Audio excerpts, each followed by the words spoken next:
भिंतींसाठी आपण पुट्टा असतो, पुट्टे लावलेले आहेत असे. आपल्या भिंती रेडी झाल्या, त्या भिंतींना आता टेक्स्चर देत आहेत. टेक्स्चर दिसतंय, त्यानंतर आपल्याला कलर काम करायचंय.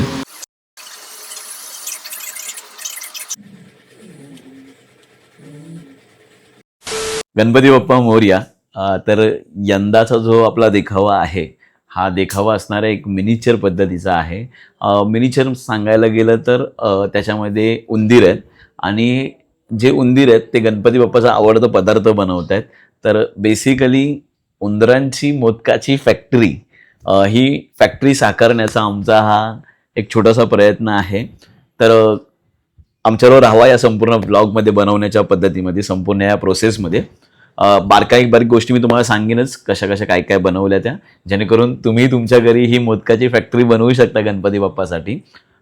मी थोडंसं जर उशिरा आलेलो आहे, त्यामुळे बाबांनी आणि काकांनी दोघांनी देखील त्यांच्या संपूर्ण मेहनतीने आणि त्यांच्या काटेकोर पद्धतीच्या मापनाने त्यांनी हे फॅक्टरी जी आहे, ही फॅक्टरी उभी केलेली आहे. आणि ही फॅक्टरी आपली जी आहे आपल्या स्वर्गात, म्हणजेच आपल्या कोकणातल्या एका घरामध्ये ही फॅक्टरी आपण प्रेझेंट करतोय. तर चला मंडळी जाऊया. ही फॅक्टरी आता ऑलमोस्ट रेडी झालेली आहे. तिचा आउटलुक रेडी झालेला आहे फॅक्टरीचा, तो मी तुम्हाला ते आउटलुक दाखवतो फॅक्टरीचा. आणि त्यानंतर जी बारीक आपण कामं करणार आहे, ती कामं आज आपल्याला करायची आहेत, नाईट करायची आहे. उद्यावरती गणेश उत्सव येऊन ठेपलेला आहे, पण कितीही करा, पण गणपती बाप्पाचं डेकोरेशन हे आदल्या रात्रीच कंप्लीट होतं. तर चला मंडळी आपण निघूया, पुढे जाऊया. सध्या बाहेरनं ही जी फॅक्टरी आहे, ही फॅक्टरी अशी दिसते आहे, हे बघा. तर हे आहे आपलं एक छोटंसं कोकणातलं घर, ज्यावरती अशी कौलं आहेत. बेसिकली ही जी कौलं तुम्ही बघताय, ही कौलं आपण आपल्या ज्या ग्लास असतात त्या ग्लासांपासून क्रिएट केली आहे. पेपरांचे ग्लास, थर्माकोलच्या शीट्स आहेत तिकडे यूज केलेल्या. आणि भिंतींसाठी आपण पुट्टा असतो, पुट्टे लावलेले आहेत अशा या खिडक्या दोन्ही साईडने. आपला गणपती बाप्पा इकडे विराजमान होईल असं काही सध्याचं जे स्ट्रक्चर आहे ते रेडी झालेलं आहे. पडदे देखील टाकून झालेले आहेत आमचे. आणि ही बघा आशा, आशा आवाज येत जागेत वर बघायला लागले बघा.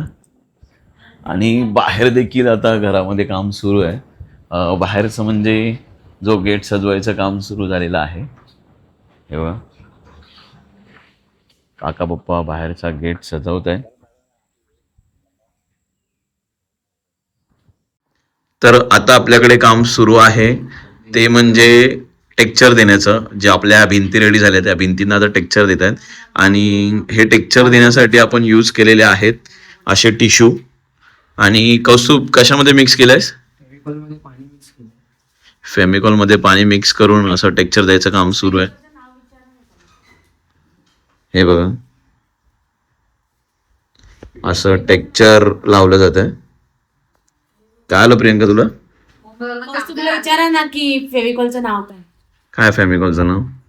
फेविकॉलचं नाव काय? काय ते सांग, काय ते सांग.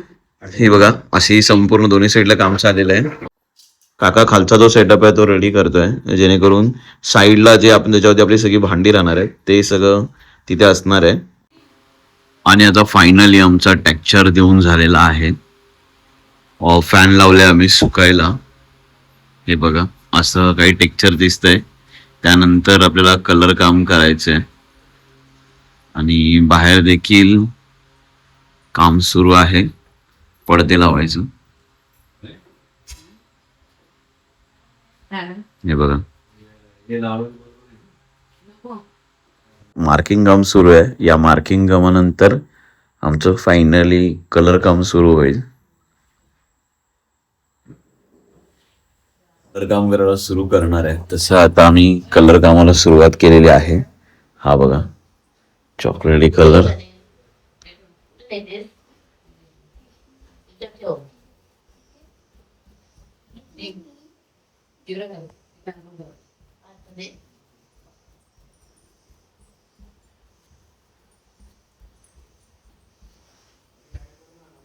सो आता एक हाफ शेड जी आहे ही या चॉकलेटी कलर आणि एक येल्लोई शेड आहे जी वरच्या साईडला येणार आहे आपली.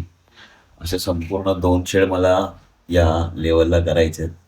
तर चला मंडळी, ही लेवल फिनिश करतो, मग तुम्हाला भेटतो.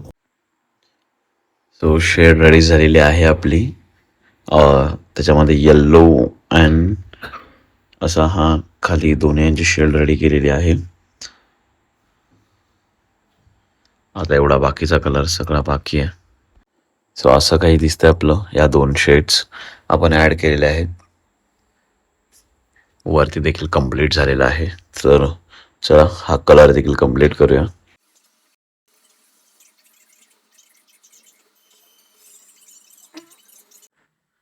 सो फायनली आपला हा कलर करून झालेला आहे. ॲक्च्युली फोटोमध्ये खूप वेगळा वाटतो आहे, म्हणजे लाईट येल्लोइश वाटतो आहे आणि रिअलमध्ये कलर हा एक थोडासा वेगळा फील देतो आहे. बट सुपर कलर झालेला आहे. बट आता ही बाहेरची बाजू बाकी आहे जी कलरिंग करायची आहे आपल्याला. सो ती देखील करून घेऊ. Tea break.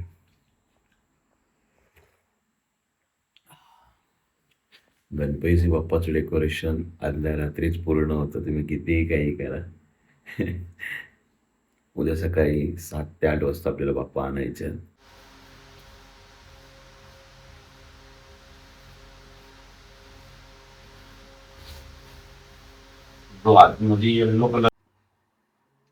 तर मी थोडासा व्हाईट कलर घेतला आहे, कारण की मला इथे संपूर्ण डिझाईन काढायची आहे या रेंजमध्ये.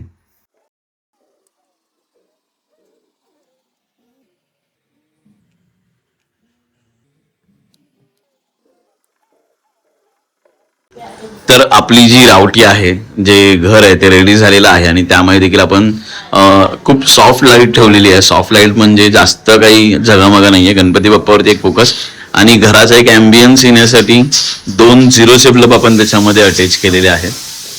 आता तुम्ही बघू शकता आम्ही जे बॉक्सेस जे आणले होते ते बॉक्स आता मी ओपन करून घेतो आहे. खरंच खूप एक्सायटेड आहेत, कारण की जे मूषक जे बाप्पासाठी मोदक बनवणार आहेत ते सगळे असे रेडी करून आणले होते.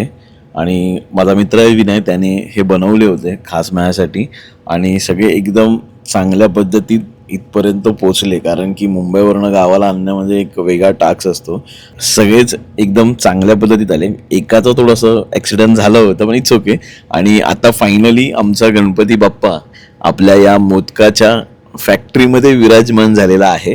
आम्ही थोडंसं काम ठेवलं होतं जे नंतर अरेंजमेंट करायचं, कारण की बाप्पा एकदा विराजमान झाला की त्यानंतर आपल्याला हवं आहे त्या अकॉर्डिंगली आपण सगळे आपले जे उंदरी जे आहेत, माऊस आहेत, ते फॅक्टरीमध्ये प्रॉपर वर्किंग करताना आणि जी खेळणी आहेत ती आपण लावू शकतो. तुम्ही बघू शकता की आत्ताच किती भारी वाटतं. जरी फक्त 2 झिरोचे बल्ब आपण लावलेत तरी त्याची जो उजेड आहे ना, त्याने ते एक वेगळंच जे कोकणातलं प्रॉपर घर आहे ते दिसायला सुरू झालेलं आहे. तुम्हाला जर अजून काही क्वेरीज असतील, तुम्हाला काही काही प्रश्न असतील तर नक्कीच कमेंट करा, जेणेकरून मला समजेल, मी तुम्हाला नक्की त्याचं रिप्लाय करीन. आणि आता ती वेळ आलेली आहे की संपूर्ण डेकोरेशन एकत्र बघायची. तर चला आपण आपलं यंदाचं गणपती बाप्पाचं डेकोरेशन बघूया. तर ही आहे आमची उंदराची मोदकाची फॅक्टरी. ही फॅक्टरी संपूर्ण एक कोकणामधले बनवलेली आहे. हा आमचा गणपती बाप्पा आणि हे सगळे मूषक. हे बघा, एक मूषक जो आहे तो पोती वाहून घेऊन चाललाय, एक नारळ घेऊन चाललाय, एक पीठ दळतोय, एक पीठ घेऊन जातोय, एक नारळ घेऊन जातोय आणि या साईडला जर बघितलं तर एक मळतोय, एका मोदक बनवलेत, चव बनवताना, किसताना. संपूर्ण जी सगळी मोदकाची जी कामं असतात ती मोदकाची कामं रेडी करून गणपती बाप्पाला एक मोदक देताना. आणि हा आमचा साळुंख्यांचा गोड गणपती बाप्पा. तर मंडळी, आपल्या चॅनलवर नवीन असाल तर आत्ताच चॅनलला सबस्क्राईब करा, जेणेकरून येणाऱ्या अशा नवीन नवीन व्हिडिओज तुमच्यापर्यंत येतील. जय हिंद, जय महाराष्ट्र. गणपती बाप्पा मोरया.